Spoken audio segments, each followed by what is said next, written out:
Boa tarde, professor. Fala, galera. Boa tarde. Vou Obrigado liberar, aí. vou liberar aqui para você compartilhar sua tela enquanto eu apresento você, tá? Beleza. Valeu, Yuri. Obrigado também ao Nuno, um cara que eu admiro muito, né? Eu não pude assistir as outras palestras porque estava dando aula até agora. Basicamente foi acabar a aula, pular ali embaixo, pegar uma água e subir de novo. É, E vamos que vamos. E agradecer também ao professor Ramires, que é um cara que eu admiro muito pela iniciativa, pela divulgação do esporte.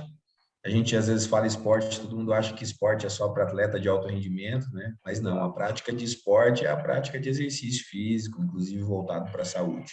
exato. Então, agora a gente vai ficar com o professor Jonato Prestes, né, e vai falar para a gente como funciona, como o fitness funcional pode ajudar na saúde do idoso, né? Então, esse público que a gente já estava debatendo aí no final. O professor Jonato Prestes, que tem pós-doutorado pela Western Kentucky University, doutor em Ciências Fisiológicas pela Universidade Federal de São Carlos, é mestre em Educação Física pela Universidade Metodista de Piracicaba e especialista em treinamento desportivo, além de professor de graduação e pós-graduação e autor de vários livros que a gente usa como referência aí na área da educação física. Professor, o acesso é todo seu, fique à vontade na sua palestra. Beleza, então eu vou deixar os slides aí aparecendo para a galera. Se alguém quiser fazer pergunta no chat, pode fazer. E também, se quiser abrir o áudio para perguntar, não tem problema, como vocês acharem melhor, tá? Quando o Ramires me convidou para o evento, ele pensou em eu falar da questão do fitness funcional para ajudar a saúde do idoso, né? Ou como que ele pode ajudar. E, na realidade, muita coisa que o Nuno falou se encaixa na minha palestra também. Lembrando que aqui na Universidade Católica de Brasília, a gente também tem o programa de mestrado e doutorado em gerontologia, que é o programa que eu oriento. Na verdade, é que eu trabalho com atleta, com bodybuilders, mas a pesquisa, a minha fonte de pesquisa é com idoso. E o meu doutorado, desde o doutorado, ele foi voltado para a aplicação do treinamento de força em pessoas idosas, né? Talvez trazendo um contexto mais geral de como o envelhecimento atua no organismo, a gente entenda até a importância de muita coisa que o professor Nuno falou, e depois a gente pode falar um pouquinho mais da composição de uma sessão de treino de fitness funcional, né?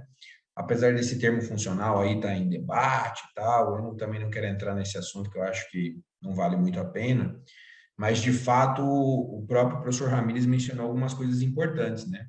A população mais carente e, de fato, a população idosa que está crescendo de maneira vertiginosa. Então, a gente tem aí um número explosivo de idosos, a gente consegue ver aqui a tendência de expansão, né, da idade nos últimos anos. Se a gente pegar lá desde 1980 e chegar aqui em 2000, 2010, a gente vai ver que a idade relativa ela aumentou de sobrevivência, né? Os homens chegando a 78,5 em média e as mulheres chegando em 83,8, com alguma variação entre o povo hispânico, o povo branco, não hispânico e o povo negro não hispânico. Mas a gente percebe ali que as mulheres de cara vivem mais do que os homens, né? É uma outra população, quando a gente fala de idoso, que precisa de uma série de cuidados. A gente tem uma série de detalhamentos. Então, quando eu vejo uma sessão de fitness funcional, pela própria característica que o Nuno trouxe, eu vejo como uma sessão de treino formidável para idoso. O problema é que o idoso, ele tem características muito distintas que vão precisar ser analisadas antes de iniciar um programa de treinamento para que ele possa ser mais direcionado. Então, se eu vejo o fitness funcional como uma modalidade essencial para idoso, sim, eu vejo, justamente porque o idoso precisa melhorar um pouco da sua aptidão física geral. Ele não precisa ser um atleta de corrida, ele não precisa ser um bodybuilder, ele não precisa nem ser um atleta de força.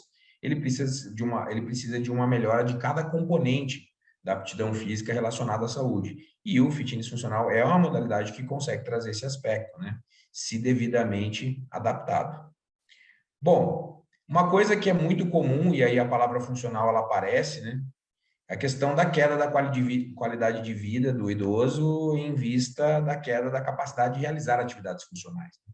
A incapacidade, ela é muito comum nessa população, ou seja, o idoso pode ter dificuldade de andar, de segurar objetos, apresentar fragilidade para fazer mesmo atividades simples, como subir um lance de escada. A baixa mobilidade, aí é um ponto muito positivo que eu vejo do fitness funcional, né? O Nuno mencionou algumas coisas que são muito verdadeiras em relação à musculação. Apesar de eu ser da musculação, a gente tem que ter humildade de reconhecer as limitações hoje do profissional que trabalha com musculação. Não é uma crítica, é uma observação, até porque eu estou todos os dias nesse ambiente, na prática, então eu posso falar porque eu estou lá. Não é uma questão que eu estou achando aqui. A gente percebe um trabalho muito limitado de mobilidade, e se você pegar a queda de mobilidade e flexibilidade do idoso e trabalhar ele em um exercício com desalinhamento articular, pode ser que em vez de melhorar, ele piore. Então, tem uma série de detalhes que a gente precisa prestar bastante atenção. E também existe uma classificação de grau de dependência. Então, essa parte da minha apresentação é mais fundamental do que a parte em que eu vou mostrar o treino. Porque o treino ele só pode ser aplicado de determinada forma se a gente levar em consideração o grau de dependência que esse idoso apresenta. Então, a idade cronológica, como diriam alguns filósofos do envelhecimento, é uma forma muito limitada de ver o idoso, né? Então, a gente não pode considerar apenas isso daí. Bom, qual que é uma das questões associadas com o envelhecimento e que o exercício, independente de ser fitness funcional ou musculação ou cardiorrespiratório, ele vai promover, é uma redução da degeneração do sistema nervoso, né? Todo tipo de exercício que promover mudanças no fluxo cerebrovascular, ou seja, durante a atividade você limitar um pouco o fluxo de oxigenação para o tecido cerebral, depois vai ocorrer uma recompensação de oxigenação e de vascularização e neovascularização do sistema nervoso central, que ajuda na uma manutenção da saúde das sinapses neurais. Então, os senhores e senhoras que estão assistindo esse curso aqui, os senhores podem dizer com todas as letras que, independente de fitness funcional, de cardio ou de musculação, o exercício como um todo é fundamental para a manutenção da saúde neuronal. Só que, muitas vezes, o profissional tem dificuldade de explicar como é que o exercício faz isso, né? A gente associa com fatores de crescimento. A gente fala do BDNF, que é o Brain Derived Neurotrophic Factor, mas, na realidade, o exercício produz modificações cerebrovasculares, que ajudam na saúde e na manutenção da rede neural. Fora isso, ou seja, fora a alteração do ambiente circundante, que dá saúde para nutrir a rede neural, a gente tem alterações em nível de sinapse, que é o aumento da liberação de acetilcolina, a gente tem a expansão dos dendritos dos neurônios, tem um aumento da área de conexão do axônio terminal em outra sinapse, ou seja, na realidade, aumento de receptor, neurotransmissor, tudo isso vai acontecer com a prática crônica de treinamento físico. Isso não acontece só na junção neuromuscular, como poderia se imaginar. Isso acontece em nível de sinapse do sistema nervoso central. E um detalhe muito interessante, é impossível impedir essa degeneração do sistema nervoso. Você vai ter morte neuronal. Então, se você está envelhecendo, praticando exercício ou não, você vai ter morte neuronal. Só que um detalhe muito interessante que os estudos mostram é que você tem uma manutenção das redes neurais existentes. Então, por mais que você esteja perdendo rede neural, as existentes apresentam um funcionamento mais efetivo. O que pode fazer com que a sua memória não seja perturbada de maneira severa, pode ser que a sua capacidade de raciocínio seja mantida, mesmo que você esteja perdendo neurônios, porque aqueles que ficam existentes, eles apresentam uma alta funcionalidade, uma funcionalidade muito melhor do que aquele neurônio, daquela sinapse, daquela rede neural de uma pessoa que não se exercita. Não se enganem, a prática do treinamento físico não melhora só as sinapses das áreas que são ativadoras do movimento, não é só do córtex frontal motor. O treinamento físico pode promover saúde em várias áreas do sistema nervoso central, incluindo, por exemplo, áreas que você pode ter acidente vascular. A gente fala muito em acidente vascular cerebral, mas, na verdade, a parte que é não cerebral, que é onde você tem o tronco encefálico, falando na anatomia do sistema nervoso, ela também pode ter saúde em praticantes de exercício, ou seja, na verdade, o termo correto seria acidente vascular encefálico, né? E o exercício físico ele tem impacto nessas áreas, por mais incrível que possa parecer para as pessoas.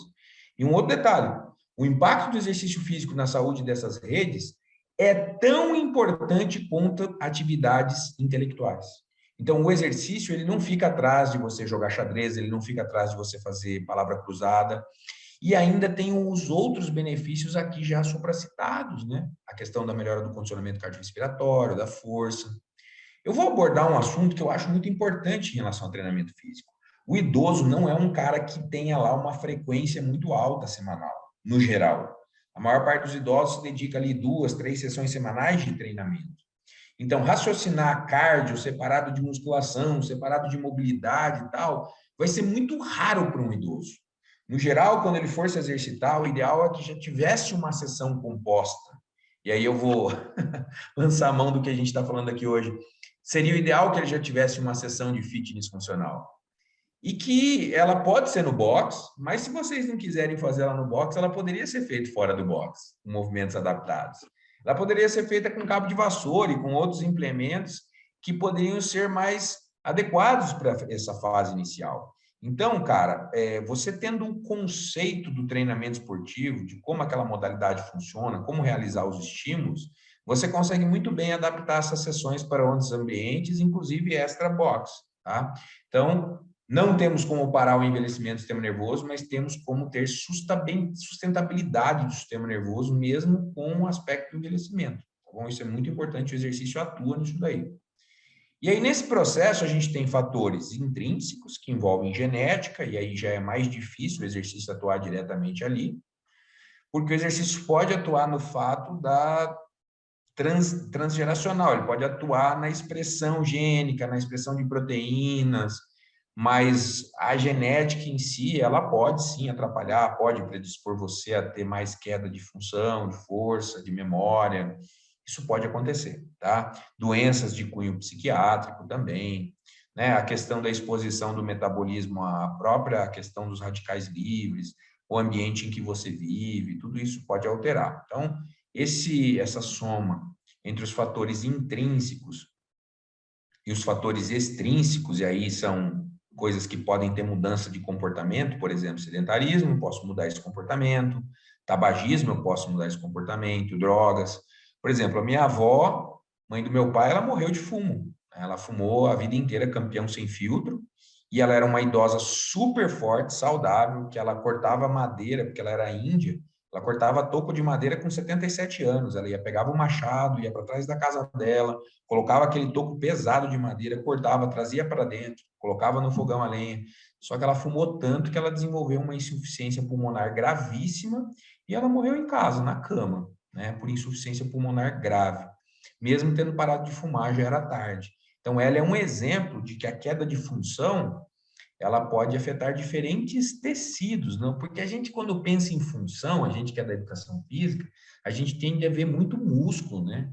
O osso, o músculo, mas na verdade tem outros tecidos que podem sofrer queda de função, o pulmonar e inclusive o cardíaco, né? E aí, quando a gente pensa também na queda de função cardíaca, de reserva cardíaca, a gente vê o quanto um treino composto, funcional, com cardio e treino de força junto, pode ter diversos benefícios, né?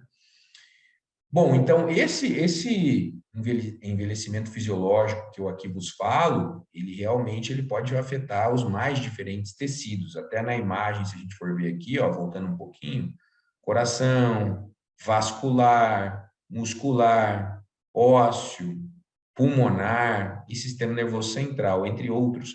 O próprio sistema imune pode envelhecer, né? No Brasil, a gente considera idoso a partir de 60 anos, homens e mulheres, e alguns outros países a partir de 65.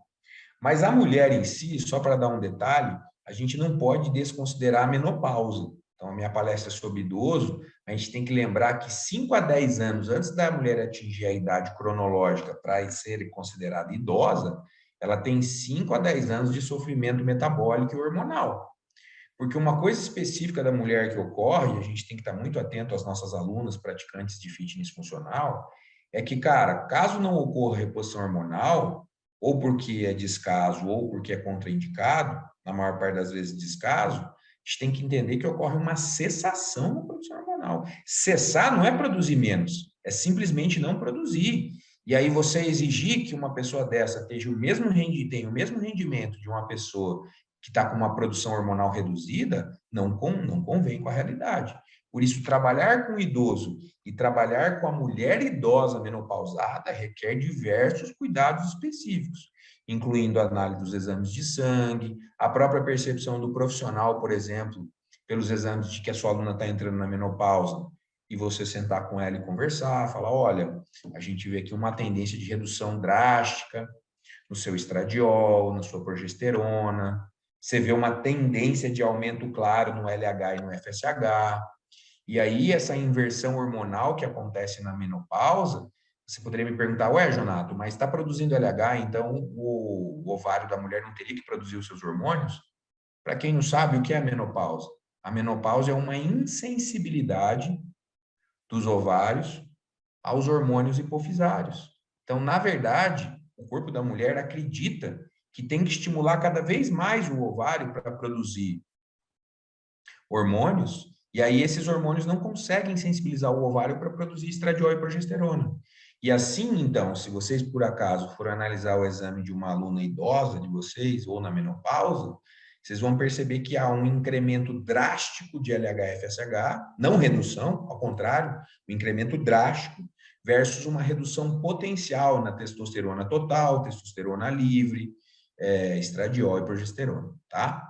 Então, isso é muito importante porque essa cliente sua, ela não vai apresentar a mesma pujança física para treinar, a mesma aderência, a mesma vontade, a mesma recuperação. Isso precisa estar muito claro. Vamos lá. Algumas questões aqui mencionadas são fundamentais. Hoje, se vocês quiserem trabalhar o idoso dentro do fitness funcional, eu não vejo como trabalhar isso sem uma avaliação postural estática e dinâmica. Assim, eu acho inviável. Não vai rolar. Na verdade, eu acho inviável qualquer exercício, né, um idoso se deparar com uma prescrição de exercício, um programa de exercício, sem uma avaliação postural estática e dinâmica adequada. Porque eu quero apresentar essa figura aqui só de modo a vocês entenderem um pouquinho as grandes diferenças que temos na questão postural do idoso e que precisa ser considerado na hora da prescrição do treino. Por exemplo, há certamente, né, uma cifose dorsal e uma lordose lombar e cervical, porque tem gente que acha que a lordose é só lombar, mas ela também é cervical. E essa lordose cervical, ela dá esse aspecto de pescoço de ganso, projetado para frente e o olhar para o solo. Inclusive, há uma tendência importante de degeneração dessas vértebras. Tomar muito cuidado com a presença de protusão discal, que pode virar depois uma hérnia de disco, ou a própria presença da hérnia de disco. E nós temos que fazer um suporte muscular melhor para poder fazer determinados exercícios. E também há possível incidência de osteoporose, não só nas vértebras, como também no fêmur. O impacto acetabular ali é recorrente, pode ocorrer, pode fazer drop pélvico, que é a pelve ficar mais caída de um lado que do outro. Tudo isso precisa ser muito bem observado. Sujeito fazendo exercício unilateral, vamos pegar um exemplo de um búlgaro aqui, ou de um afundo com drop pélvico, ele precisa de uma correção postural. Então, pessoal, não é proibição, é simplesmente adaptar o treino até que o cliente tenha condição de fazer aquele exercício com mais segurança. Ou seja, o treinador de fitness funcional, ele vai ter que ter um conhecimento de treinamento esportivo, conhecimento de anatomia, avaliação postural e biomecânica. Senão não dá para o cara trabalhar com essa modalidade em idoso. Na verdade, ele seria um risco para trabalhar com qualquer grupo, né? Mas com idoso talvez fosse um pouco pior. E aí a gente sabe, o idoso, apesar de toda essa degeneração e até uma perda de peso, aquele aspecto de magro, ele é muito enganoso. Boa parte dos obesos apresentam sobrepeso ou obesidade, que fica disfarçada pela perda de massa óssea e massa muscular. Para vocês terem uma ideia, nós realizamos um projeto aqui na Católica que nós convocamos 90 mulheres idosas, não era critério de inclusão a obesidade. Quando a gente fez o DEXA, as 90 apresentavam obesidade. E você olha para elas de roupa, o jeito delas assim, você não diz que elas são obesas, mas um percentual de gordura altíssimo. E essa própria protusão abdominal, pelo acúmulo de gordura aqui, além da postura, ela também incorre em mediador inflamatório aumentado, projeção à frente do centro de gravidade, que está ali na cicatriz umbilical. Ou seja, esse cara é um pacote da queda, que a gente chama. Como assim pacote da queda, professor? Existe um questionário que vocês podem usar com os alunos idosos de vocês, que é um questionário muito simples, vocês podem até baixar no Google depois da minha palestra, que é o questionário de risco de quedas. Ele é fundamental para idoso, porque alguns idosos apresentam maior risco de quedas e, ao realizar o exercício, a gente tende a diminuir o risco de quedas. O que acontece? Ao ter uma queda, a maior parte dos idosos se torna sedentários, eles ficam com mais medo ainda de praticar exercício físico, quiçá, um treinamento de fitness funcional. Como o Nuno falou, a questão do preconceito, a questão do medo, a questão de achar que é sempre intenso, né? Então, o que o sujeito do fitness funcional tem que entender é que eu, na minha humilde visão, vejo que é um treinamento muito interessante para idoso, mas que precisa ser feito de maneira adequada. Não é assim oba-oba, né? É um risco. A gente tem que entender que essa população, ela apresenta um pacote. Eu vou mencionar o Denis Foschini aqui, uma constelação de fatores, de doenças, de desvios posturais, fora a sarcopenia, né, que está associada com a perda de força e massa muscular. Então, no caso do idoso, a força e a massa muscular são fundamentais. E aí, claro, o fitness funcional vai conseguir prover um pouco de incremento de massa muscular e força, certamente. Força, principalmente, um pouco de massa muscular. Inclusive, acredito que a gente precise de mais estudos nessa população, nessa modalidade, mas os poucos que tem mostram algum incremento de massa magra, e isso acontece justamente porque o cara é muito sedentário. Qualquer estímulo de força ali, contração muscular, vai promover algum incremento de massa muscular. E aí, claro, todas essas alterações posturais, elas também estão associadas com medo, depressão, baixa autoestima, né? E sabe-se que o fitness funcional tem uma outra questão que eu admiro muito, que é a questão do treinamento em grupo, do incentivo, das pessoas se sentirem em família. E isso, da minha experiência de trabalhar com idoso, é fundamental. As idosas, quando começam a interagir socialmente, eu estou falando de idosa porque eu trabalhei muito com idosa, né? Mas o idoso também. Quando começam a interagir socialmente e se sentir em casa, e praticar exercício é igual e assistir a novela da tarde e sentar para conversar, né? Ou seja, vai fazer exercício, vai ter os benefícios, mas tem aí uma aderência, tem um amor por ir àquele local e se reunir. Querendo ou não querendo, isso deve ser considerado. E a pergunta que eu deixo nesse momento, que é uma das tantas perguntas que eu vou deixar nessa apresentação, um dos principais objetivos que eu tenho com a minha apresentação é deixar muitas dúvidas em vocês, como é que eu faço para melhorar essa cifose dorsal? Como é que eu faço para diminuir essa protusão cervical, lombar? Pois eu vou ter que pensar no que eu vou fazer, né? Será que tem exercícios de mobilidade torácica que eu posso incluir, como o gato, né? Arrepiado, como as rotações sentadas, a mobilidade da articulação talocrural? Sim, esses exercícios são fundamentais. Se eu quero que um idoso tenha um bom agachamento ou tenha uma boa execução no exercício básico, certamente ele vai ter que melhorar muito a mobilidade, vai ter que melhorar muito essa movimentação da articulação talocrural. Se não, de fato, pela teoria do Michael Boyle, que articulações descendentes afetam articulações ascendentes, eu poderia ter um agachamento desastroso nesse idoso. Então, assim, legal pra caramba fazer o fitness funcional nesses caras, na minha opinião. Talvez melhor do que a maior parte das outras modalidades de exercício. Só que falta cancha, falta estudar melhor como fazer a avaliação estática, dinâmica, eu diria, usar os questionários específicos para idoso, né? Entre eles o questionário de risco de quedas e determinar o grau de dependência. Eles podem me dizer, por que, professor, determinar o grau de dependência? Eu vou explicar. Vamos pegar um pouco do que o Nuno falou, da importância de você pegar uma pessoa que tem baixo condicionamento físico, e isso está, obviamente, mais aflorado no idoso. Se eu pego uma pessoa de 25 anos, o VO2, isso eu estou falando de homens fisicamente ativos, hein? Presta atenção. O VO2 de 47,7, está maior que o do Ramires, né? O Ramires parece que tem uns 45, 43 de VO2 aí no máximo. Eu que sou fisiculturista, mas faço cardio, eu tenho um VO2 aí de uns 55, viu? Esse do Ramires aí é fake. Mas se você olhar aqui e pegar uma pessoa de 63 anos, é assustador. Fisicamente ativa, hein? 34,5 VO2, ou seja, uma queda de 27%, quase 28%. E aí, se eu pegar uma pessoa com mais de 75, e aí a gente tem que saber essas diferenças, um recém-idoso é um cara que apresenta uma certa decadência na capacidade funcional, mas o cara idoso com 70, 80, que já tem 5, 10, 15 anos de envelhecimento, a partir dos 60 anos, ele já tem uma característica muito mais deteriorada. Vê uma queda no VO2 de 46,5, praticamente metade. É você cair de 50 para 25. Isso num fisicamente ativo. Imagina, né?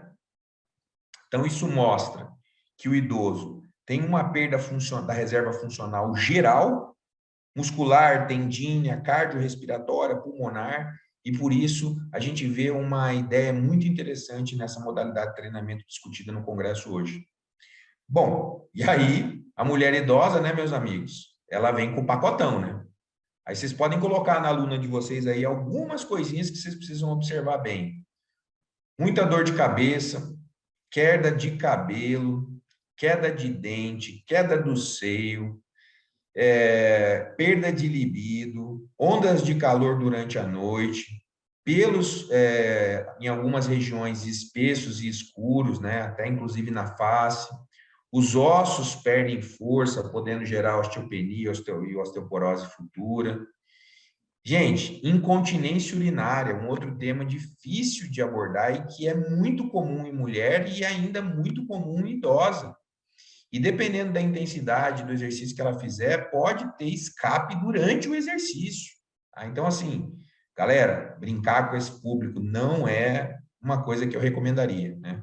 A gente vê aqui uma idosa cheia de problema, mas a gente também vê as idosas felizes, praticando exercício, procurando equilíbrio. O que eu posso dizer é que, independente da reposição hormonal, que no geral deveria ser realizada, com exceção de contraindicação médica, é que o treinamento físico ele não é uma opção, ele é fundamental nessa fase da vida. Ele deveria ser feito a vida inteira, mas se você entrou nessa fase e não pratica exercício, a queda é iminente, tá? Bom, o que acontece em relação ao idoso? Outro ponto positivo para o fitness funcional, tá? Vamos lá. Até os 75, 80, vamos lá, vamos pensar ali temporalmente, né? Ocorre uma perda de massa muscular e essa perda de massa muscular ela é mais evidente nas fibras de contração rápida, nas fibras do tipo 2. E ela é ainda mais evidente nas fibras de contração mais rápida, que são as fibras 2X. Então, se tem uma fibra que atrofia e se perde no envelhecimento, é a fibra de contração mais rápida, a 2X, que antigamente a gente chamava de 2B. Na musculação tradicional, não é impossível fazer movimentos explosivos e rápidos, mas a maior parte dos professores acaba não prescrevendo. Eu vou mostrar que até tem estudos sobre isso, inclusive do nosso grupo de pesquisa. Mas o fato é que essas ações comuns ao fitness funcional, ações de salto, caixote, movimentos ginásticos e alguns movimentos explosivos, obviamente adaptados para essa população, eles teriam um efeito muito desejado. Treinamento pliométrico, treinamento explosivo, desde que adaptado às condições do idoso, são fundamentais para a manutenção da potência. Só para vocês terem uma ideia, a potência está mais associada com a manutenção da capacidade funcional do que a força máxima. Então, isso aumenta muito a veracidade de que o treinamento de fitness funcional seria um treinamento bem interessante para esse público. Inclusive, já eu vou mostrar uma composição de treino para essa população. E aqui a gente tem um trabalho clássico do Van der Voort, de 2002, em que ele compara a perda de fibras musculares com as fibras 2 e 1 e vê que a perda das fibras do tipo 2 chega a 60%, mais do que o dobro da perda das fibras do tipo 1. Isso causa uma condição muito comum que a gente vê no idoso, que é a lentificação dos movimentos, aquele padrão lento. Ele não é lento só porque o idoso está travado, está com baixa flexibilidade e baixa mobilidade. Ele é lento porque também as fibras do tipo 2 são as que mais se perdem. Porque, na realidade, se vocês forem avaliar, o desuso é muito maior nas fibras de contração rápida, porque ele tende a não realizar nenhum movimento rápido e explosivo no seu dia a dia. E aí, um treinamento que possa resgatar esse tipo de contração é extremamente importante nessa população, desde que aquelas outras coisas que eu mencionei sejam respeitadas. Postura, técnica de movimento e tudo mais. Uma coisa importante também dos movimentos explosivos, rápidos, né, dinâmicos que a gente pode ter aí dentro do fitness funcional, né, é que parte do problema não é só muscular, ocorre também uma alteração importante do sistema nervoso, ou seja, ocorre bastante desmielinização. Desmielinizando, você diminui bastante a velocidade do impulso nervoso, e isso faz com que os movimentos rápidos fiquem extremamente prejudicados. E quando você treina movimentos explosivos, né, você consegue ter uma manutenção dessa saúde neuronal. Inclusive, pensando em que você vai combinar força, explosão e cardio, né, movimentos de potência, você ainda tem a questão da saúde mitocondrial dos neurônios, que é muito importante. O treinamento cardiorrespiratório, ele não tem um impacto na biogênese mitocondrial só de músculo. Ele tem um impacto na biogênese mitocondrial em nível de sistema nervoso, nível de neurônio. E sabe-se que parte da chave para a saúde do sistema nervoso durante o envelhecimento é a manutenção da saúde mitocondrial das células nervosas. Tá? Então, assim, esse tipo de treinamento, né, tem uma condição muito interessante. Bom, na questão da arquitetura, vale a gente entender que o idoso vai reduzir não só o tamanho do músculo, né, a área total, como também vai reduzir o comprimento e vai reduzir também o ângulo de penação. Na questão do comprimento, aí vale a ressalva de também nesse treino de fitness funcional incluir alguns exercícios excêntricos, como as flexões nórdicas, incluindo a flexão nórdica reversa também, porque os movimentos em que você dispensa a fase excêntrica, você tem menos mudança na arquitetura do músculo em nível de comprimento, em nível de comprimento de fascículo, em porções distais do músculo. Por exemplo, num quadríceps que treina só agachamento, você tem mais hipertrofia da região medial e proximal ao quadril do que a porção distal. Mas é a porção distal e aquele músculo perto do joelho que protege mais o joelho de impactação. E aí tem um detalhe interessante do fitness funcional. A pliometria ou o caixote, ele tem um aspecto interessante porque sabe-se que o agachamento saltado, por exemplo, ele consegue ter impactação na massa muscular distal do quadríceps, mais do que o agachamento tradicional. Então, para um professor que vai trabalhar o fitness funcional, a gente sabe que alguns movimentos do fitness funcional dispensam bastante a fase excêntrica, né? O arranco, o arremesso, vocês adoram falar clean, jerk. E aí, lembrar que é importante em algum momento também incluir como estímulo um pouco de fase excêntrica, porque também tem um efeito importante aí no comprimento dos fascículos, tá? Incluindo a prevenção de lesões também. Bom, essa classificação ela é mundial, ela é muito utilizada, né? Essa que eu estou apresentando aqui para vocês, do Spirduso. Inclusive, esse autor, Spirduso, ele tem um livro fantástico, Dimensões Físicas do Envelhecimento. Cara, eu tenho esse livro aqui em casa, esse livro é demais. É fundamental para qualquer professor que vai trabalhar o fitness funcional com o idoso, avaliar o nível de debilidade funcional do idoso, tá? Porque isso vai direcionar aquilo que provavelmente você pode fazer ou como você deve preparar o idoso para entrar num treino desse. Por exemplo, um idoso nível 1, ele é incapaz totalmente, ele depende de todo mundo para fazer qualquer atividade básica da vida diária. AVD aqui é atividade básica da vida diária. Ou seja, eu posso ter 2 idosos de 70 anos, um com condições de entrar direto numa sessão de fitness funcional fazendo a maior parte dos movimentos, e um que teria que ter um trabalho à parte, podendo até ser caracterizado pelo fitness funcional, mas um trabalho totalmente à parte até que ele ganhe capacidade funcional suficiente para participar de uma aula em grupo, por exemplo. Tá? Isso é muito importante. Então, você não pode olhar para um idoso de 60 e falar, tá todo mundo igual e vamos treinar o idoso aqui. Não é assim que funciona. Por isso que eu estou trazendo essa série de ferramentas para vocês se cercarem melhor da classificação desse idoso, para entender quem ele é antes de iniciar o programa de treinamento, para depois saber o que fazer. Porque o professor, quando ele está num congresso, ele pergunta para a gente, mas pode fazer isso nesse cara? Pode fazer aquilo? Esse treino vale? Mas, cara, essa resposta só pode ser dada mediante a gente classificar melhor o status inicial e avaliar esse cara. Por exemplo, se eu pegar um idoso fisicamente apto, ele realiza trabalho físico moderado, esporte de resistência, jogos, é capaz de realizar as atividades avançadas da vida diária. A AVD é a atividade avançada. Ou seja, esse é um idoso que pode fazer uma sessão de fitness funcional junto com os jovens, provavelmente. Então, é isso que eu preciso que vocês entendam. A gente tem que detalhar bem o grau desse idoso para saber onde encaixar. Eu não vejo problema de colocar os caras com uma menor capacidade funcional para realizar o fitness funcional, mas essa aula vai ter que ser adaptada. Senão vai ser muito difícil, diferentemente de um cara que é destreinado e entra para treinar num conjunto ali de pessoas que são treinadas, que dá para fazer umas adaptações, nesse público aqui eu acho que a gente tem um risco muito grande, isso não deveria ser feito, tá? E aí, quem sabe, até as competições de fitness funcional do idoso, porque existem atletas, vamos pegar aí, tem vários exemplos, né, de pessoas com idade bem avançada que estão até hoje participando de campeonato regional, campeonato mundial.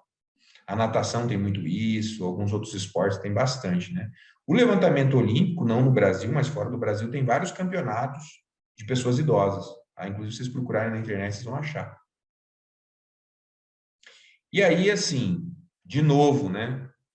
Por que que a gente tem que se preocupar com a questão das quedas no idoso? Porque o idoso, ele não tem uma perda só do sistema neuromuscular. Ele tem alterações de audição e do sistema visual. Vocês bem viram, né? A protusão da cabeça, o olhar para o chão, o prejuízo na capacidade de visão, ela aumenta muito o risco de quedas. A capacidade de captações, sons, observar objetos, isso também aumenta bastante esse risco de quedas. E, obviamente, dentro de uma sessão de treino que a gente puder treinar esses sistemas, e aí o fitness funcional, novamente, me parece bem interessante nesse aspecto, certamente eu consigo reduzir bastante o risco de quedas. Né? O treinamento de força em si, incluindo ele num tradicional ou dentro do fitness funcional, ele tem impacto em muitas condições, né?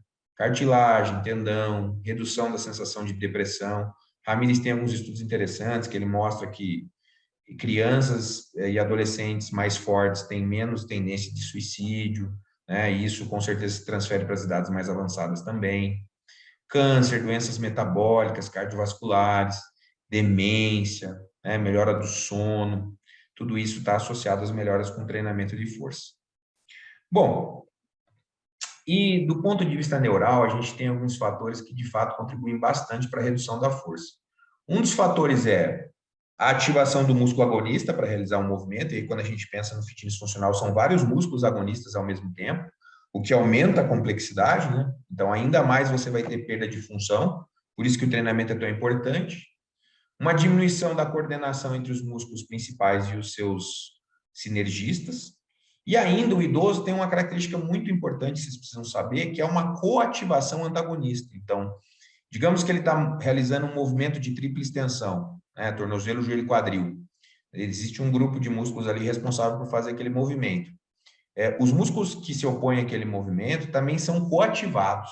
E aí isso diminui a velocidade do movimento, isso diminui a produção de força do movimento. Isso, dentre tantas outras razões, explica um pouco da redução da força nesse grupo de pessoas.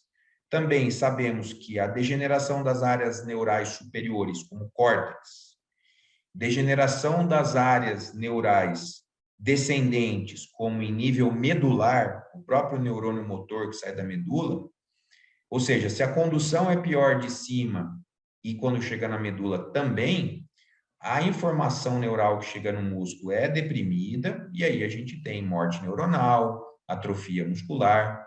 E o mais interessante é o seguinte, uma condição acontece só no envelhecimento, ela não acontece com treinamento tradicional, que é você desnervar o músculo. A maior parte dos músculos desnervados, eles são atrofiados, a gente perde eles, mas alguns podem ser reinervados. Isso acontece no envelhecimento, cerca de 7%, mais ou menos. Mas a reinervação é sempre com o neurônio lento. E aí você fica com uma característica de população de fibra lenta. Por isso, um treinamento com característica de movimento explosivo, rápido, me parece algo bem interessante também. Diferentemente, com o treinamento físico, além dos aspectos musculares locais, a gente tem uma mobilização neural importante das áreas como córtex, cerebelo, e aí eu chamo a atenção, né, da complexidade dos movimentos que a gente tem no fitness funcional para acionar mais o equilíbrio, mais o cerebelo, ter uma manutenção melhor disso. Isso também tem uma impactação importante na questão do padrão de marcha e das quedas. Então, todas essas áreas neurais superiores, desde o córtex, desde cerebelo e outras áreas aqui, elas sofrem uma manutenção quando a gente faz o treinamento de força, incluindo o funcional, o que acaba preservando a informação para a região onde emergem os neurônios motores, e assim também a informação neural que vai chegar para o músculo. Então, treinamento funcional, fitness funcional, vai ter um impacto fundamental nesse sistema fisiológico também. Importante aqui a gente olhar essa figura e ver que o indivíduo treinado em força, ele também apresenta a queda da reserva de força, mas ao comparar com um indivíduo normal, a gente percebe aqui, ó, um cara com 80 anos que faz treinamento de força, incluindo fitness funcional, ele vai ter uma idade que equivale à força de um cara de 40 anos. Ou seja, ele está lá com 70, 80, fazendo fitness funcional, e a funcionalidade dele é parecida com uma pessoa de 40 anos, ou seja, ele não vai ter dependência nenhuma, provavelmente, tá? Então, a gente não consegue impedir o envelhecimento, mas a gente consegue sim ter uma manutenção muito importante de vários fatores. Esse estudo é um clássico do Hackney, comparando homens de 40 e homens de 70, mulheres de 40 e mulheres de 70. Olha que interessante. Se você analisar a força inicial, você vai ver claramente que as mulheres de 40 são mais fortes, mas ao treinar musculação, treinamento de força 6 meses, ao final desses 6 meses, quando a gente traz a força aqui para a base do 40, a gente vai ver que elas adquirem a força inicial de uma mulher de 40. Ou seja, não é porque elas estão envelhecendo ou não treinaram antes dos 70 que elas não tenham condição de atingir a força de uma mulher de 40 anos que não se exercita. Mesma coisa para os homens. Ou seja, sim, um idoso que tiver todo o acompanhamento correto de um profissional do fitness funcional pode aumentar a sua força e adquirir uma funcionalidade muito similar de uma pessoa de meia idade. Na área muscular, por mais que você tenha queda dos hormônios e uma queda da função como um todo, ainda é possível ter aumento de área de secção transversal com o treino. Então, é possível aumentar, sim, a massa muscular desses caras, inclusive de quadríceps. E é muito importante, né, a ênfase no treino para membros inferiores. Se vocês olharem aqui, vocês vão ver como fica a área de secção transversal de um idoso destreinado. Em cinza é a área muscular, essa área mais cinza escura é a gordura. Aqui um sujeito treinado apenas em cardiorrespiratório, dá para ver que ele já tem uma melhora boa da massa muscular, mas quando comparado ao sujeito treinado em força, o efeito é brutal. E aí o que eu vou ver no fitness funcional? Um pouquinho desses dois aqui, ó, que na verdade é o que esse idoso precisa, tá? A combinação desses estímulos. Já caminhando aí para uma fase final da minha fala, eu ainda tenho um pouquinho de tempo, porque o pessoal me colocou um pouco mais tarde do que o meu horário. Eu estou me esforçando aqui para manter o horário. Eu sei que vocês estão cansados, tá? Quais seriam os principais componentes, né, da aptidão funcional para um bom desempenho das atividades diárias de um idoso? Aqui vocês vão gostar bastante. Então, aqueles círculos que tiverem maiores e mais evidentes mostram que deveria ser enfatizado no idoso que vai praticar o fitness funcional, uma sessão funcional de treino, né? Por exemplo, potência de membros inferiores. Como eu disse, a potência e a força de membros inferiores, ela deve receber prioridade em relação a de membros superiores.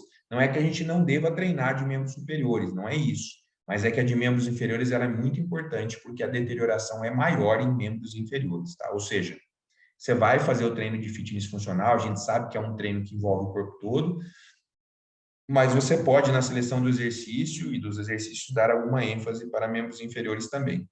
Equilíbrio estático, agilidade e equilíbrio dinâmico. E aí eu vejo como benefícios extras do fitness funcional versus a musculação tradicional. O professor de musculação, deixando muito claro para vocês, ele poderia e deveria trabalhar mobilidade, ele poderia e deveria trabalhar agilidade e equilíbrio, mas dificilmente o fará. As razões, aí vocês têm que perguntar lá para eles, tá? Mas, no geral, sem dúvida nenhuma, são componentes que estão dentro da sessão de fitness funcional já. E aí é aqui que vocês têm que aprender a justificar o porquê que é tão importante o fitness funcional no idoso. É a pergunta da minha apresentação e eu já estou respondendo ela para vocês. Bom, então, no geral, se a gente fosse, não sei se vocês sabem, né? Esse livro é o livro do Marzo, é um colega nosso, o Ramires também conhece. Ele propõe ali, né, vários tipos de treino. Dentro dessa adaptação, ele fala de uma adaptação multissistêmica, um pouco do que o Nuno falou. Não é você virar um maratonista nem um bodybuilder, e sim ter a melhora de um pouco dessas aptidões. Então, exemplo, 3, 4 minutos de mobilidade articular, e aqui você pode focar onde está pior, mediante a avaliação inicial. Uma pré-ativação muscular, aí depois vem um momento aqui de 10 a 15 minutos com neuromuscular, potência, velocidade, agilidade, né? E aí podendo vir depois, neuromuscular 2, com ações de força em ações funcionais, e ainda uma finalização com um estímulo cardiorrespiratório. Obviamente que isso é muito parecido com algumas sessões de fitness funcional, com o próprio workout of the day, né? E depois as fases seguintes ali com condicionamento metabólico, Metcon, mas vocês podem fazer isso de maneira mais adaptada para o idoso, né? E aí é muito importante entender, né, que na realidade algumas articulações vocês precisam focar em mais mobilidade e outras vocês precisam focar mais em estabilidade. E aí eu chamo muito a atenção da impactação do tornozelo sobre o joelho e sobre o quadril. Porque o tornozelo tendo uma baixa mobilidade, pela teoria do Michael Boyle, isso já vai afetar severamente o joelho e o quadril. Pode ser que você tenha um idoso com dor no joelho ou sentindo dor no quadril, que o problema está começando no tornozelo. E no caso dos exercícios multiarticulares complexos, como agachamento e outros, uma baixa mobilidade do tornozelo vai impactar muito mal na técnica de execução do exercício, né? Então, é importante observar essas diferentes articulações e dentro da composição do treino fitness funcional, a gente teria que, para algumas delas, trabalhar mobilidade e outras, por exemplo, focar estabilidade.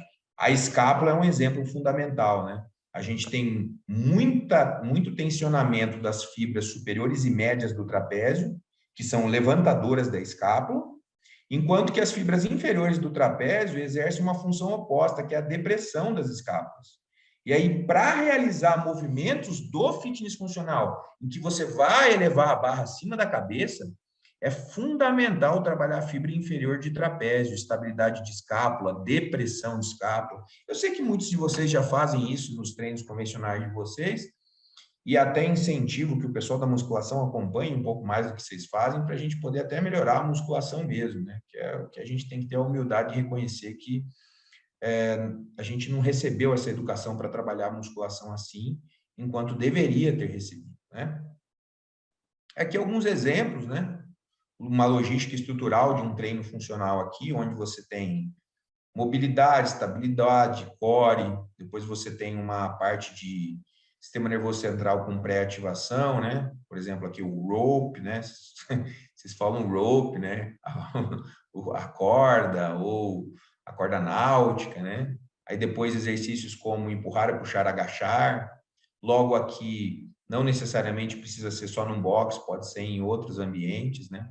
Exercícios de transferência, ó, inclusive com a foto de um idoso fazendo o salto, usando caixote. Então, sim, é possível fazer uma sessão dessa, mesmo no idoso, desde que a gente observe bem os fatos iniciais que eu coloquei aqui, né? Aqui um exemplo que eu retirei do próprio livro do professor Márcio, né? A mobilidade ali, né? A prancha no banco, a sequência com os exercícios. Às vezes eu me forço a colocar isso num curso, numa aula, porque eu sei que algumas pessoas, por mais que a gente fale de mecanismo, dá 10 minutos depois que a gente parou de falar, a pessoa esquece tudo, né? Ainda mesmo como última palestra do curso. Mas certamente existe uma aplicação prática em cima disso aqui. Vocês têm vários exemplos aqui de treinos que podem ser feitos no box ou fora do box também. Eu vou finalizar por aqui, para não passar muito do tempo. Esse aqui é uma recomendação da mais recente que saiu, né? 2019, do treino de força para idosos. É um posicionamento da Sociedade Nacional de Treinamento de Força, a National Strength and Conditioning Association, inclusive com participação de brasileiros, né? Que é o caso do Eduardo Cadori, que é um cara que trabalha também bastante com treinamento de força. Bom, resumidamente aqui eu trago para vocês as principais recomendações de treino de força para idoso. 1 a 3 séries por exercício, né? Progredindo de 1 para 2 ou 3, se for idoso, iniciante e frágil, certo? Utilizar prioritariamente a zona de 6 a 12, né, caso seja saudável. A intensidade vai ficar entre 70% e 85%, e aí a gente vai, obviamente, fazer a progressão de carga. Não necessariamente esse treino precisa ser feito até a falha, a gente sabe que no próprio fitness funcional nem sempre a parte de força e potência é feita até a falha, a gente sabe disso, tá? E uma coisa que eu queria chamar muita atenção, olha o que eles falam aqui, ó, as duas últimas linhas que eu queria que vocês vissem e entendessem que isso já é aplicado no fitness funcional. Treinamento explosivo, sendo recomendado para idoso, com cargas mais baixas e movimentos de maior velocidade, e movimentos funcionais, similares às atividades diárias, ou seja, multicomponente. De novo, deixando muito claro que isso é, sim, muito importante para o idoso e é recomendado pelas principais sociedades internacionais. E aí, uma pergunta que muitos poderiam fazer é se o treino de potência ou alta velocidade, que talvez o termo mais correto seja high velocity, né? Seria alta velocidade, pela característica que é feito. Então, sim, tem diversos estudos falando do treinamento de alta velocidade na população idosa e deixando claro, olha aqui, ó, a potência muscular, um determinante crítico para a capacidade física funcional do idoso. E aí colocando a questão da importância, né, do tipo de fibra que atrofia, da contração lenta, né, dos neurônios que se perdem, por isso a importância de realizar também os movimentos com maior velocidade. Então, pessoal, da minha parte era isso. Desculpa se eu corri muito, mas eu estou à disposição aí para dúvidas. E muito obrigado novamente, Ramires, Yuri, parabéns pelo evento. Espero que eu tenha conseguido trazer um pouquinho da complexidade que é trabalhar com esse público idoso. Excelente aula, professor. Eu tenho algumas colocações, né, para a gente discutir, juntamente com os professores, estudantes que estão presentes, que queiram comentar, falar algo sobre também. E eu te convido também para dar continuidade. A gente vai fazer uma mesa redonda final, debatendo um pouco sobre periodização. O professor Renato vai participar, o professor Yuri também vai participar. Se algum outro professor que estiver presente quiser debater também sobre esse tema. Bom, o que me espanta hoje dentro da modalidade do fitness funcional, Jonathan, é claro que não é só no fitness funcional, mas é na educação física hoje como um todo, que hoje a grande maioria dos treinadores, a grande maioria dos coaches, eles são tecnicistas. Então, ou seja, eles estão dispostos a fazer um curso com um russo, um chinês, que dominam a técnica do LPO, para ser tecnicista, aprender sobre a forma de execução, mas eles não entendem quando, para quem e como eles irão aplicar essas ferramentas que eles estão fazendo nesses cursos práticos. E aí que entra essa importância de você ter discutido bastante esse ponto sobre adaptação. O professor João Veloso também falou bastante sobre adaptação para os pacientes com lesão medular.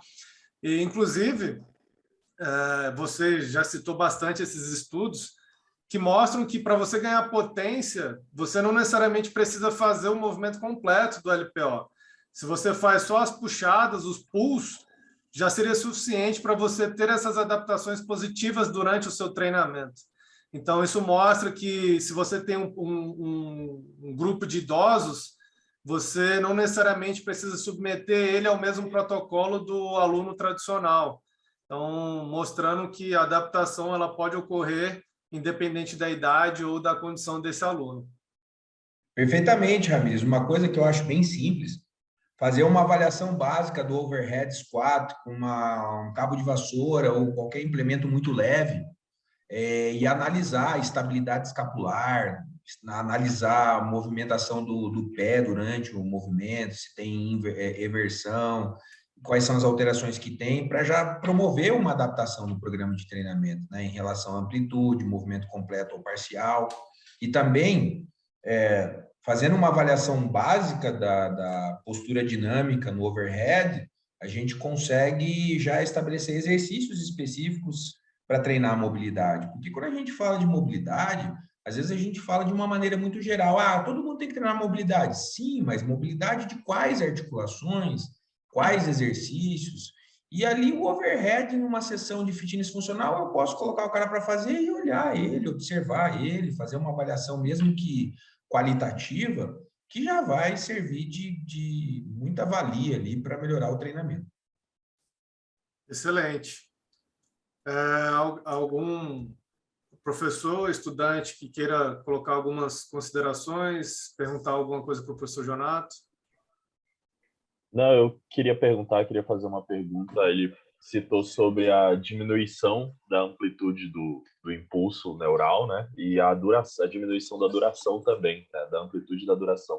Eu queria saber se tem algum estudo falando também sobre a diminuição de frequência de disparos do motoneurônio.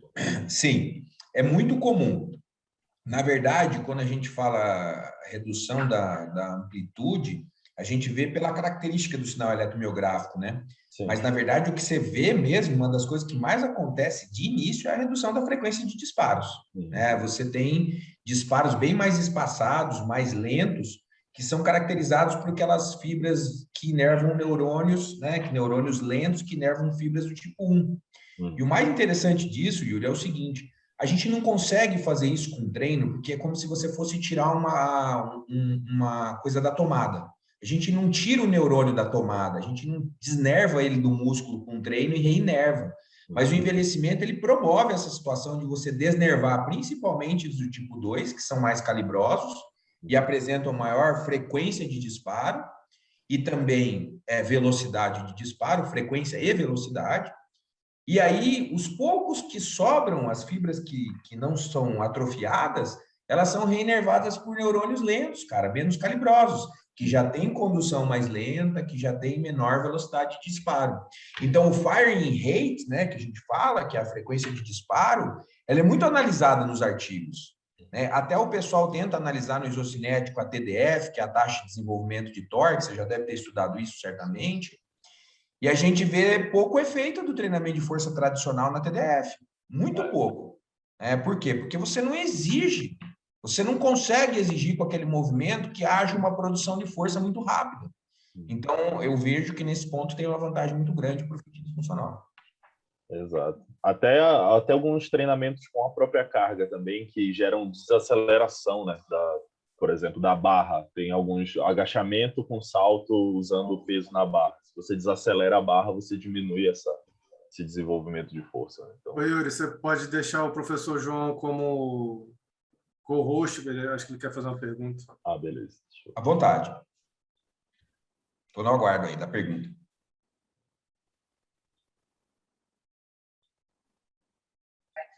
Pronto, professor. Está aberto.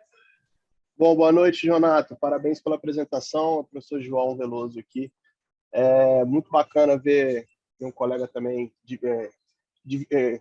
dividindo opiniões, na verdade, compartilhando opiniões. É interessante falar sobre a potência no idoso. Minha pergunta seria mais relacionada qual tipo de treino de potência você acha que seria mais interessante trabalhar com uma carga um pouquinho mais alta e mesmo que ele não consiga acelerar o movimento, mas de ter a intenção de acelerar o movimento, já tendo aquele aumento da frequência de disparos, ou usar realmente cargas um pouquinho mais leves e estimulando velocidades mais rápidas? João, cara, boa tarde, obrigado pela sua pergunta. Cara, sua pergunta foi fenomenal. Olha aqui, João, eu não mostrei esse estudo pelo tempo. Esse é um estudo de uma das maiores pesquisadoras na área de treinamento de força do mundo, a Fiatarone, né? E aqui, cara, ela responde a pergunta que você acabou de me fazer, cara. Primeiro, assim, desconsiderando o fitness funcional geral, pensando num treino que poderia ser até de musculação mesmo, o Ramírez não gosta de usar a palavra potência e o pessoal até usa força explosiva ou potência, mas, no geral, alguns autores preferem falar exercício com contração de alta velocidade. Por quê, João? Nesses estudos, eles não priorizam a fase excêntrica rápida, talvez devido à própria condição técnica do idoso, a inabilidade dele de manter uma boa postura com uma ação excêntrica rápida. Mas eles enfatizam a concêntrica rápida, na verdade, no menor tempo possível. E na literatura, a galera chama isso muito de treinamento de alta velocidade, que é o High Velocity Resistance Training. E aí, nesse estudo aqui, cara, eu achei muito interessante, ó, ela testa carga de 80%, João, carga de 50% e carga de 20%. Então, ela treina esses idosos com os mesmos exercícios, com a contração concêntrica intencionalmente mais rápido possível, sendo a excêntrica com a duração normal, sem ser acelerada, tá? Sabendo que a de 80% vai desacelerar um pouquinho a velocidade, né? A Fetarone é aquela coisa, 28 idosos por grupo, né? Só para fazer um estudo desse daí, a gente ia demorar uns 5 anos aqui no Brasil, mas tudo bem. Aí, cara, olha lá, pico de potência, né? 80%, 50% e 20%, resultados muito parecidos, que na minha opinião condiz com a realidade, né? Você consegue aumentar o pico de potência mesmo trabalhando com as cargas mais baixas, que num certo momento, ou dependendo do idoso, pode ser uma boa opção. Para força média, força máxima medida, eles veem maior efeito da carga mais alta, né? Então, eu acredito que, pensando nisso, a gente poderia raciocinar no futuro, João, uma progressão, um mix de cargas mais baixas e cargas mais altas. Pelo que eu estudo de envelhecimento, eu daria muita prioridade para as cargas mais baixas no começo, mas eu não deixaria de, no futuro, trabalhar com uma carga mais alta, mesmo que desacelere um pouquinho o movimento, como você mesmo falou, porque eu acredito que mesmo assim a gente vai ter benefício na potência e vai ter outros benefícios em outras manifestações da força, né? Que eles viram na força máxima e também viram no endurance. Só que aqui o endurance eles testaram com uma carga alta, né? Então eles colocaram uma carga alta, testaram o máximo de repetições realizadas e o grupo 80% teve resultados mais efetivos que 50% que de 20%. Mas vale a ressalva, 20 e 50, eles melhoraram também a força máxima, melhoraram a potência, melhoraram todas as manifestações da força. Só que com 80% a força máxima e o endurance com carga alta foi melhor para o 80%. Um ponto interessante, João e Jonato, é o exercício que você vai estar realizando também. Então, por exemplo, se você vai trabalhar exercícios que não são balísticos, como, por exemplo, o próprio agachamento ou uma cadeira extensora, existe uma diferença em relação a esse percentual. Então, nós sabemos, por exemplo, que quando você faz um agachamento, o peak power, né, ele geralmente acontece com cargas mais baixas, diferentemente dos exercícios balísticos, como, por exemplo, o próprio power clean, que esse peak power ele acontece num percentual mais alto. Então, dependendo do exercício, se é um exercício básico de levantamento de peso, você consegue um peak power mais baixo, sua potência pico acontece de uma forma com uma intensidade menor. Agora, quando você faz os exercícios de levantamento olímpico ou outros exercícios balísticos, aí a intensidade ela precisa ser maior para que essa potência pico ela ocorra. Só que aí, como comentado pelo professor Jonato, se você vai trabalhar com um idoso que nunca treinou na vida, né, exercícios complexos, como o próprio agachamento, como os exercícios de levantamento olímpico, não faz sentido, durante talvez até 6 meses, 1 ano, você colocar cargas elevadas. Então, aí entra o trabalho dos pulls. Então, hoje já tem um grupo de ingleses que eles têm publicado bastante, mostrando que você tem uma potência tão boa quanto fazendo somente as puxadas dos movimentos, não necessariamente expondo esses seus alunos a esses movimentos complexos. Agora, se isso é aplicado ao idoso, se isso cronicamente vai resultar melhoras quando comparado ao treinamento tradicional, eu já não sei, porque, se eu não me engano, eu nunca vi um estudo dessa forma aplicado em idosos. Não, especificamente assim não tem, e uma coisa que eu suspeito muito, professores, para todos aí que estamos no debate, eu suspeito muito que a tripla extensão possa ter um efeito muito interessante no idoso. Mesmo que você não jogue a barra para cima, você fazendo pelo menos a tripla extensão. Porque eu imagino que a tripla extensão vai ter uma impactação muito positiva no padrão de marcha. Tá? Então, acho que é fundamental, assim. E essa pergunta, João, ela é um buraco sem fim de pesquisa, porque falta muito a gente ainda estudar essas especificidades que o Ramires colocou. Eu tenho muita curiosidade em estudar essas especificidades. Fazer um treino mais geral, só com exercícios básicos que são os exercícios completos do movimento olímpico, do levantamento olímpico, de repente comparar com uma musculação bem tradicional mesmo, né? Porque o que a gente vê é que mesmo na musculação super tradicional, eles ainda conseguem ter resultados muito interessantes, né? Principalmente quando são aí descondicionados. Mas eu acho que é uma área muito frutífera para futuros estudos, certamente. O bom de perguntar para quem entende é que a pergunta o cara já tira da cartola um estudo, já mostra para a gente, assim que é bom, viu? É uma maravilha. E ainda Vai que eu vou falo uma provocar besteira, né, professor? Tem que estar embasado aqui. Nossa, que besteira nada. Eu já sabia que ia vir coisa boa, mas tão embasado assim. Obrigado pela resposta. E eu vou deixar uma provocação aqui, quase um convite para o professor. O Ramires, eu vou convidar ele para a gente realizar algum estudo com características do fitness funcional na lesão medular. E dentro desse tema que a gente está tratando, eu tenho muita curiosidade sobre o treino de potência em idosos com Parkinson. Até já existem alguns artigos, mas esse aí fica para um segundo momento. Eu vou mandar um e-mail para o professor, a gente conversa com calma. Muito obrigado pela resposta, Jonato. Eu que agradeço, cara. Tenho bastante interesse. É uma área que a gente quer fazer aqui também no laboratório, certamente. Bom, então, mais alguma pergunta sobre esse tema? Não. Jonato, se você puder esperar ficar mais um tempo com a gente, mais uns 15, Claro. 20 minutos, só para Sem o próximo problema. debate, que é com o professor Renato.